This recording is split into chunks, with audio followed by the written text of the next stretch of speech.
Te amo,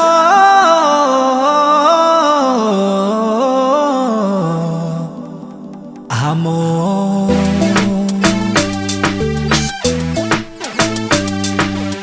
Nafiadu, anasiyada kani guya number bado.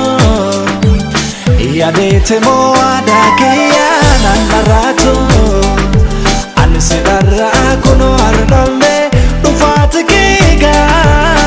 Jiratule lafa ormale ufatikiga. Jiratule lafa ormale nafiadu.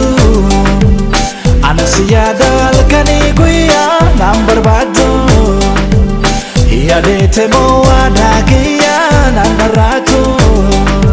Ansidara kuno ardale rufatikiga. Jiratule lafa ormale rufatikiga. Jiratule lafa ormale nafiadu.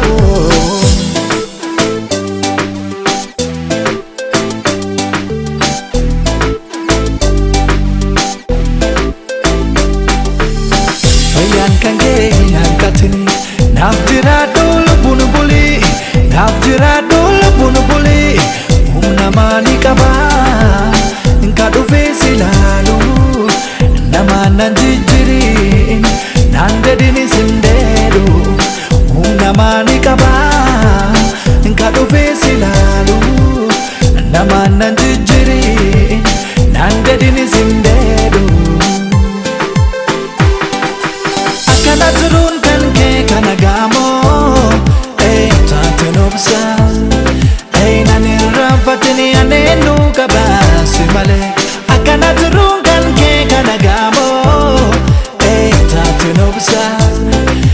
Nani rafatini ane nuka basi male. Amote, amote. Ufatinge fagate nani sodate. Amote. Yatete mumari bade jede shakte. Amote. Ugan kodi shaki saanchi tapte. Amote. Abdi kanif wada ke matete. Ani angedato, ane taedana hashabab, ane asato. Jecha ankade te tamo, ane alchitato. Ane te alchaneni te chona, bagati te hikane. Kesumana kadonole, bagati te hikane. Kesumana kadonole, ani angedato. Ane taedana hashabar, ane asato. Jecha ankade te tamo, ane alchitato. Ane te alchaneni te chona, bagati te hekane. Kesumana kadonole, bagati te hekane. Kesumana kadonole, ane agedato.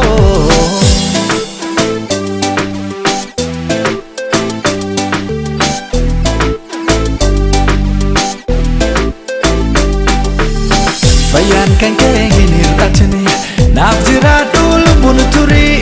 Nafjiradu bunuturi. Obsa kana kenno waqni si bagese.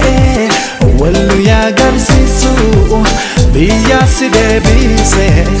Obsa kana kenno waqni si bagese. Wallu ya garsisu biya si debise.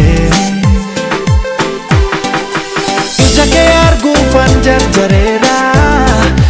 Rabina godu. Atilena yada kanisi yadu. Nandedini. Jake argu fanjar jarera. Rabina godu. Atilena yada kanisi yadu. Nandedini. Atilena yadi.